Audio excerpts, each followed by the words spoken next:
Covid के कारण कि इसमें हुआ, फिर मालूम हुआ था कि 22 के मध्य या अंत तक निश्चित शुरू हो जाएगा, वो भी नहीं शुरू हो रहा है। ये तो केंद्र सरकार की दुविधा या केंद्र सरकार की असमंजस या अनिर्णय की स्थिति को दर्शाता है। नमस्कार, न्यूज फॉर नेशन देख रहे हैं और मैं हूं आपके साथ रंजन सिंह। बिहार सरकार के वित्त विभाग के मंत्री ने जेपी नड्डा ने जो आज केंद्र के लिए जो नए महामंत्री गठित किए गए हैं और उसमें बिहार के लोग नहीं होने के कारण उन्होंने कहा कि बिहार उनके लिए कभी प्राथमिकता में रहा ही नहीं। जेपी नड्डा ने जिस तरीके से जेपी नड्डा भाजपा के राष्ट्रीय अध्यक्ष हैं और उन्होंने जो नाम जारी किया उसमें बिहार के लोग नहीं हैं, तो उन्होंने कहा बिहार के लोग प्राथमिकता में कभी रहे ही नहीं हैं। साथ ही साथ सुशील मोदी के ऊपर भी उन्होंने जमकर हमला किया है। सुशील मोदी ने जो आरोप लगाए कि एयरपोर्ट के लिए और विश्वविद्यालय के लिए जमीन नहीं दिया है, तो विजय चौधरी ने कहा कि पूर्णिया में एयरपोर्ट के लिए जमीन दिया गया, बिहटा में एयरपोर्ट के लिए जमीन दिया गया। उनके इस बयान में किसी तरीके का कोई सच नहीं है, वो बेफिजूल बयान देते हैं। क्या कुछ कह रहे विजय चौधरी, पूरा बयान रही है और ये देरी अब समझ में भी बात नहीं आ रही है। कुछ तो कोविड के कारण कि इसमें हुआ, फिर मालूम हुआ था कि 22 के मध्य या अंत तक निश्चित शुरू हो जाएगा, वो भी नहीं शुरू हो रहा है। ये तो केंद्र सरकार की दुविधा या केंद्र सरकार की असमंजस या अनिर्णय की स्थिति को दर्शाता है। नहीं तो सेंसस जो समझिए कि 10 साल में होना ये बाध्यता है, उसको भी लगातार सरकार आगे बढ़ा रही है। और हम लोगों ने तो नीतीश कुमार जी के नेतृत्व में आग्रह किया था कि 2021 वाली जनगणना ही जाति आधारित की जाए, जिसके लिए हम लोगों ने मतलब मुख्यमंत्री के नेतृत्व में सर्वदलीय प्रतिनिधि मंडल भी मिला था प्रधानमंत्री महोदय से,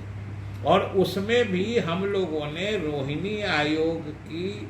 जो सिफारिशें आने वाली थी उसके जो संकेत मिल रहे थे कि पिछड़े वर्गों का भी उपवर्गीकरण होगा, इसकी भी चर्चा हुई थी। और इसके लिए तो फिर अलग अलग जातियों के सामाजिक आर्थिक स्थिति का आकलन अत्यंत आवश्यक है, जो इस तरह की गणना का लक्ष्य होता है। तो यही हम लोग कह रहे थे, और आज इस आयोग की सिफारिशें भी हम ही लोग के मतलब लाइन की पुष्टि कर रही हैं। इसलिए हम लोग केंद्र सरकार से चाह रहे हैं कि इस पर अब किसी तरह का असमंजस तोड़ें और इसकी उपयोगिता देखते हुए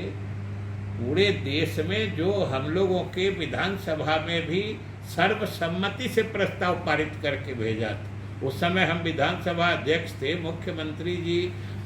के तरफ से ये प्रस्ताव आया था और विधानसभा में सभी दलों ने इसका समर्थन किया था। 2 बार ये प्रस्ताव जा चुका है, तो वहाँ पर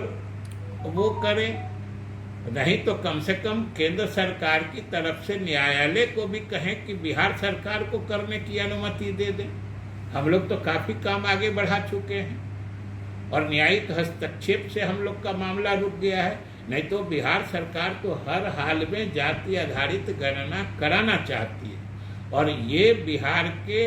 वैसे गरीब लोग या गरीब लोगों की वैसी जातियां जो आरक्षित वर्ग में होते हुए भी आरक्षण का लाभ नहीं ले पाती हैं, वैसे लोगों के लिए भी हितकर होगा। तो सेंसस को लेकर के चिट्ठी वगैरह लिखिएगा सर आप लोग, चूंकि अब 12-15 साल हो गए। वो तो हम लोग तो अपने तरह जब उड़िया के माध्यम से रोहिणी आयोग के सिफारिशों के संबंध में कुछ संकेत और जानकारी मिली है, और उससे जो बातें सामने आई है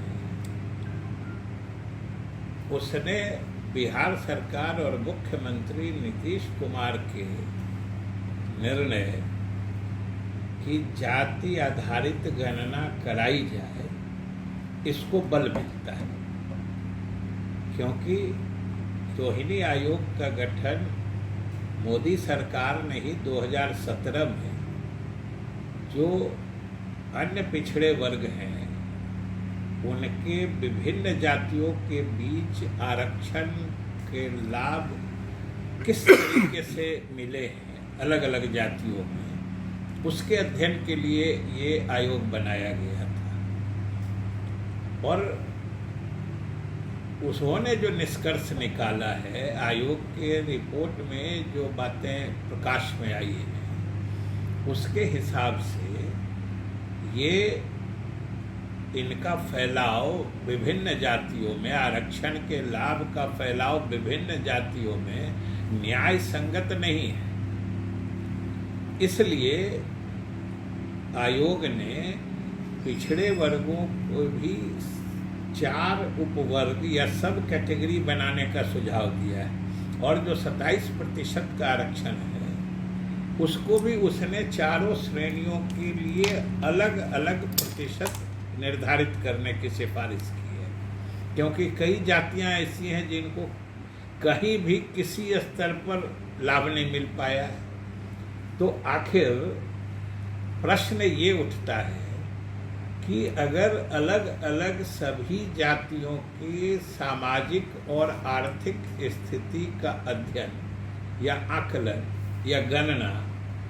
सरकार के पास उपलब्ध नहीं रहेगी, तो फिर आरक्षण का लाभ भी विभिन्न जातियों के या विभिन्न समूहों के हर जाति तक